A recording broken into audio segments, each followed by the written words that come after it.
The new Patriotic Party NPP went into the 2020 polls with 169 parliamentary seats, with the opposition National Democratic Congress (NDC) having a distant 106 seats. The number of parliamentary seats of the NPP after the election, however, reduced and placed them on equal pegging with the NDC.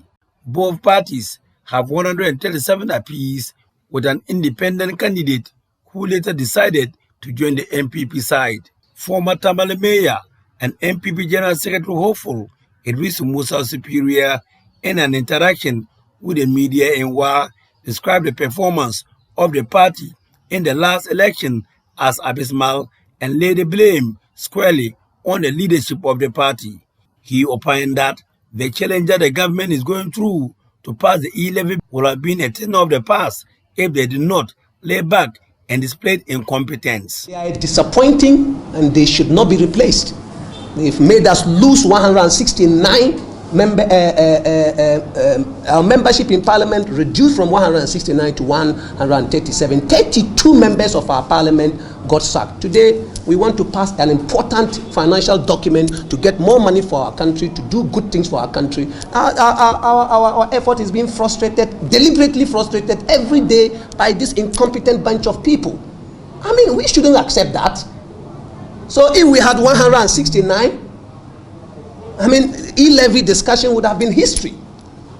And if you have people who have performed so abysmal in this way, I think the honest thing for them is to have stood down. He said, currently, there is apathy, despondency, and bitterness among party faithful who should not be allowed to continue, proffering that the best way out for the party is to vote for a new person with new ideas.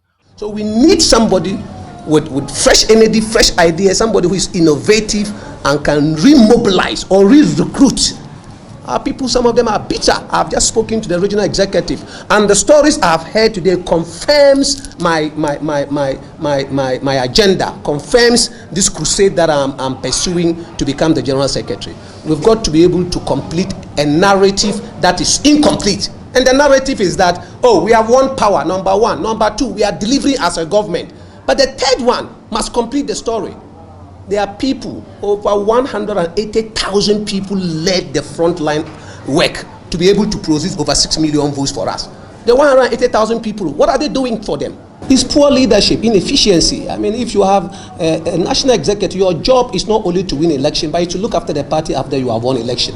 And if you think your job is only to win election, I'm sorry, you've got to leave the job because you don't even understand the job proper. We've got to win election, and after winning election, we look after our party, because we are going to call the party to duty after 4 years.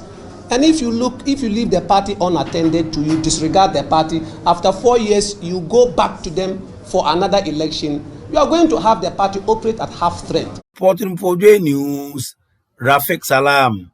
Wow.